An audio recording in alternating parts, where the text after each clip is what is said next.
Bienvenidos a nuestro análisis de hoy. Nos metemos de lleno en una cuestión bastante seria, que plantean las fuentes que hemos visto. ¿Podría Gran Bretaña, que a menudo vemos como un ejemplo de estabilidad, estar yendo hacia algún tipo de conflicto interno? Suena fuerte, sí. Suena muy fuerte, pero vamos a examinar las señales de advertencia que algunos observadores, los que aparecen en nuestro material, están destacando. Exacto. Y para esto nos vamos a basar en lo que dicen dos videos de YouTube bastante directos, hay que decirlo, y un poco provocadores quizá. Sí. ¿Cuáles son? Uno es del canal ADA y se titula ¿Cuán cerca está Gran Bretaña de la guerra civil?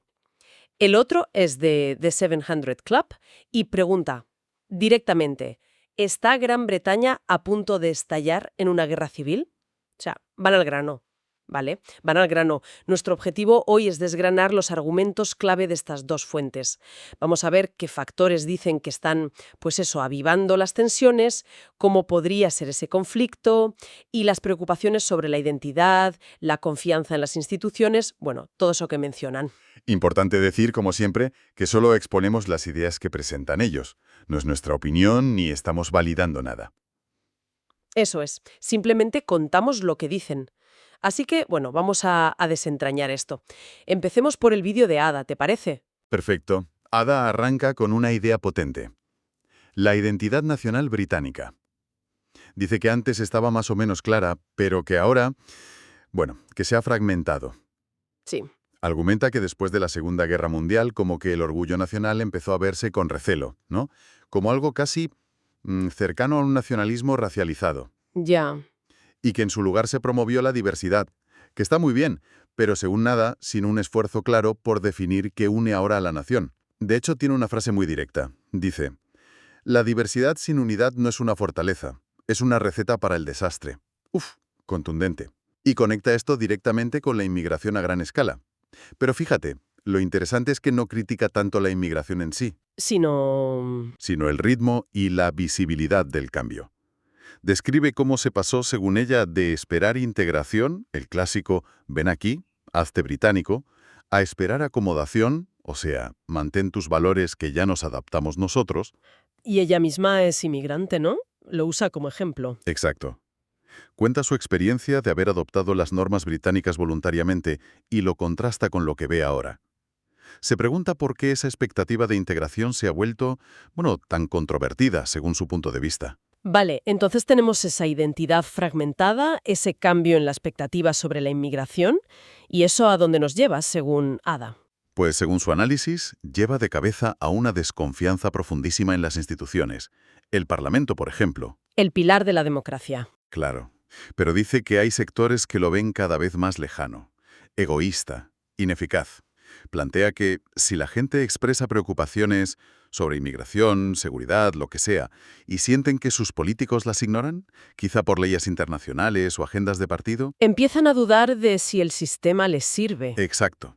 Y ahí es donde viene la advertencia seria que mencionabas antes. Sí. Que si la gente cree que su voz no cuenta por las vías democráticas, pues quizá empiecen a buscar soluciones fuera del sistema. Y ese es el peligro que señala. Y esa desconfianza no se queda solo en el Parlamento, ¿verdad? Las fuentes dicen que se extiende. Así es. Los dos vídeos reflejan esa percepción de que los tribunales y la policía también están politizados o comprometidos. Hablan de un supuesto sistema de justicia de dos niveles. ¿A qué se refieren con eso? Pues a la idea de que se trata con dureza a los que consideran patriotas que salen a manifestarse por el país, pero con, digamos, indulgencia a quienes ondean banderas extranjeras o piden la destrucción de Gran Bretaña. Esa es la percepción que describen. Ya, una sensación de agravio comparativo. Y también critican cómo se usan los recursos policiales. Mencionan coches pintados con la bandera arcoíris, formaciones DI, que califican de interminables, vigilar incidentes de odio no delictivos en Internet. Mientras el crimen en la calle sigue siendo un problema. Efectivamente. Mientras faltan recursos para la seguridad básica. La sensación que transmiten es que la policía no está haciendo su trabajo principal: mantener las calles seguras y la justicia imparcial. Entendido. Identidad, desconfianza institucional. Y Ada añade un tercer factor muy concreto: el islamismo. ¿Cómo lo define ella? Ojo con esto. Sí, aquí es cuidadosa. Lo distingue del Islam como fe. Habla del islamismo como una ideología política. Vale. Una ideología que busca imponer un orden religioso y un sistema legal teocrático por encima de la ley secular. Y claro, considera que eso es incompatible con los valores democráticos británicos. Y da ejemplos para ilustrarlo, ¿no? Sí, recuerda atentados en suelo británico inspirados por esta ideología. El 7-7, Lee Rigby, Manchester, Puente de Londres, Westminster. Señala que los autores estaban radicalizados por esa ideología transnacional. Es una distinción clave, la de fe versus ideología política. Pero profundiza más en esto, porque es un tema delicado. Sí, y aquí es donde, la cosa se pone más compleja y seguramente polémica. Aunque insiste en diferenciar entre la mayoría de musulmanes, que son pacíficos, y la ideología islamista. Pero también presenta datos de una encuesta que hizo ella que sugiere que una parte del público británico sí percibe el Islam en general como una amenaza, y critica lo que ve como falta de honestidad al negar cualquier conexión entre el islamismo y ciertas corrientes dentro del mundo musulmán. ¿cómo explica eso? Menciona, por ejemplo, que aunque muchos musulmanes británicos, incluidos los de origen pakistaní, rechazan el islamismo, esta ideología parece surgir desproporcionadamente de ciertas comunidades. Cita un contraste. Terroristas de origen surasiático o pakistaní frente a la rareza de casos indonesios, por ejemplo. Entiendo. ¿Y a quién critica principalmente por esto? A las autoridades las acusa de no querer confrontar redes extremistas por miedo a que les llamen islamófobos, y dice que eso, paradójicamente, alimenta la frustración de la gente y acaba protegiendo a los extremistas. Vale, es un análisis bastante directo. Vayamos al segundo vídeo, el de The 700 Club. Va en la misma línea, añade algo nuevo. Pues en gran medida refuerza y, diría, amplifica varios puntos de Ada. Citan, por ejemplo, a un profesor, David Betts, del King's College London, experto en estudios de guerra. ¿Y qué dice este profesor? Según el vídeo, advirtió de una posible guerra civil. Imagínate, comparándola en intensidad con Irlanda del Norte, pero a escala nacional. Incluso llegó a aconsejar a la gente que se fuera de las grandes ciudades. Madre mía, eso es muy fuerte. Y mencionan también a un columnista del Daily Telegraph, Tim Stanley, que parece estar de acuerdo y habla de signos de estado fallido. Declive económico, pérdida total de confianza en la policía, política superfracturada. O sea, que conecta totalmente con lo que decía Ada sobre la desconfianza institucional y la polarización. Y toca también el tema de la identidad y la inmigración. Absolutamente. El vídeo del The 700 Club apunta directo a lo que llama el experimento multicultural del gobierno. Dicen que trajo muchísimos inmigrantes musulmanes sin exigir integración real.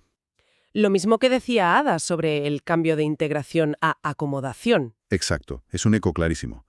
Incluso comparan el Canal de la Mancha con el Río Grande en Estados Unidos, por su porosidad, dicen. Mencionan picos de llegadas en patera, dan una cifra de 1.200 en un día. La imagen que pintan es de presiones por todas partes, ¿no? Identidad, instituciones, fronteras. Esa es la idea que transmiten, sí. Una convergencia de problemas. Y también insisten en lo del sistema de justicia de 2 niveles, ¿no? Creo que daban ejemplos concretos. Sí, ahí son muy específicos. Cuentan el caso de un hombre condenado por quemar un Corán en una protesta. Y dicen que mientras, un hombre musulmán que supuestamente le amenazó con un cuchillo no tuvo cargos. Uf. Otro caso que mencionan es el de una tal Lucy Connelly, encarcelada 31 meses por un tuit. Lo consideraron incitación a la violencia contra inmigrantes ilegales después de un asesinato de niñas en Southport. ¿Y con qué lo comparan? Pues contrastan su condena con las que recibieron miembros de redes de explotación sexual de origen pakistaní. También dicen que el apuñalamiento de Southport, que al principio se atribuyó mal a un inmigrante ilegal. Aunque luego se aclaró que el asesino era hijo de inmigrante ruandés y tenía un manual de Al-Qaeda. Exacto.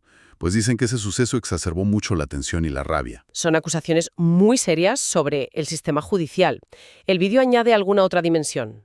¿La económica, quizás? Sí, meten la perspectiva económica y social citando a Matt Goodwin, que es académico y comentarista. Describe lo que él ve como un consenso sobre el declive británico. Económico, demográfico, cultural. Un declive generalizado. Eso dice. Señala que hay zonas del país tan pobres como algunas de Europa del Este. Y aquí viene un punto clave. A ver. La percepción, sobre todo entre la clase trabajadora blanca, de que el Estado favorece activamente a las minorías étnicas, que les da recursos, hablan de hoteles, ayudas, mientras ellos sienten que se quedan atrás, que luchan solos. Eso suena a una receta perfecta para el resentimiento, ¿no? Exactamente. Según Goodwin, en la visión que presenta el video, esto alimenta una sensación de inseguridad brutal. Los británicos ya no se sienten seguros, dice, y la percepción de una especie de anarquía consentida por el Estado. Anarquía consentida. Sí, como que se tolera el desorden o se aplican las leyes de forma desigual. El video incluso menciona a Dominic Cummings, el estratega político, diciendo que ya dentro del gobierno hay gente que empieza a hablar de este deslizamiento hacia el caos. Caray. Y Getana Oliver J.J. Lane, de Breitbart London, que habla ya de colapso civilizatorio, aumento del crimen, posible malestar civil entre etnias, y todo achacado a la incompetencia del gobierno y la policía. Es un panorama desolador el que pintan estas fuentes. Volviendo a Ada, ya que fue ella quien lanzó la pregunta sobre la guerra civil, ¿cómo cree ella que sería ese conflicto si ocurriera? Pues es interesante, porque ella duda que sea una guerra civil clásica de ejércitos y frentes definidos. Entonces, Lo que ve más probable es un periodo largo de malestar masivo pero sostenido, focos de desorden, enfrentamientos en la calle, tensiones entre comunidades que ya existen pero que se volverían más abiertas, más violentas y más difíciles de controlar. incluso habla de milicias, ¿puede ser? Sí, plantea esa posibilidad. Milicias regionales o comunitarias, basadas en ideología, en etnia, en religión, que podrían enfrentarse no solo al Estado, sino entre ellas. Aunque insiste en que la mayoría de la gente no quiere violencia. Claro, eso es importante. Y ella compartió reacciones de su audiencia, ¿verdad? Que decían, Sí, y reflejan esa complejidad. Hay comentarios especulando sobre quién estaría mejor organizado. Los musulmanes organizados, los patriotas, una turba. Cita uno. Otros dicen que las divisiones no serían izquierda-derecha, sino más bien etnorreligiosas o culturales. Y el miedo a la profecía autocumplida. También aparece. El miedo a que de tanto hablar de ello, acabe pasando. Y se repite la idea central.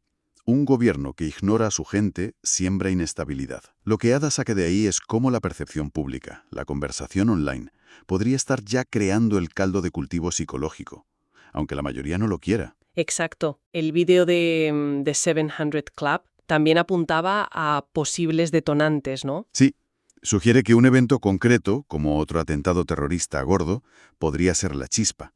Citan grupos focales en pueblos ingleses donde la gente estaba, muy quemada. Hablan de ira, abatimiento, miseria, sobre cómo está Gran Bretaña. Incluso mencionan a alguien que pedía un golpe de Estado. Sí, eso dicen. Lo que subraya la volatilidad y lo hondo que cala ese descontento que describen las fuentes en algunos sectores. Ante este panorama tan oscuro que dibujan, ¿ofrecen alguna luz al final del túnel? ¿Alguna esperanza o forma de evitarlo? Pues curiosamente, The 700 Club sí introduce una nota de esperanza. A través del columnista Tim Stanley, sobre todo, sugiere que la guerra civil podría evitarse. ¿Cómo? Sino de la sociedad, desde abajo. Citan la famosa frase de Adam Smith. Hay mucha ruina en una nación. Como diciendo que cuesta mucho tumbar un país. Aunque se preguntan si esta vez... Claro, aunque se preguntan si los problemas actuales de Gran Bretaña no estarán poniendo a prueba esa máxima. Es una perspectiva diferente, ¿no? Plantea si hay fuerzas sociales o culturales que puedan contrarrestar esas tendencias divisorias tan fuertes que señalan los dos vídeos. Bueno, pues resumiendo un poco todo lo que hemos desgranado, las dos fuentes que hemos analizado hoy pintan un cuadro de inquietud profunda en ciertos sectores sobre hacia dónde va Gran Bretaña. Sí, los temas recurrentes son claros. Identidad nacional fragmentada, desconfianza brutal hacia las instituciones clave, Parlamento, policía, justicia, ansiedad económica. La cuestión específica del islamismo, tal y como lo define Ada. Y esa sensación generalizada de injusticia, ¿no? De trato desigual. Exacto. Y aunque no se ponen de acuerdo en si sería un conflicto tipo guerra civil o más bien un malestar crónico, Sí, en eso difieren. coinciden en ver una división y una desilusión muy, muy grandes. La conclusión implícita es que el tejido social podría estar, desgastándose peligrosamente, al menos desde la perspectiva de esta gente. Esa es la advertencia que lanzan, ¿sí? Lo que nos deja con una reflexión final, ¿no? Muy ligada a eso que destacan tanto, la pérdida de identidad compartida y de confianza. Si esos pilares que tradicionalmente sostienen una sociedad, identidad común, instituciones fiables, valores compartidos, se debilitan tanto como describen estos análisis, ¿qué viene después? Exacto. ¿Qué podría llenar ese vacío? ¿Y puede una transición así ser pacífica? Es una pregunta que, desde luego, invita a seguir observando y pensando.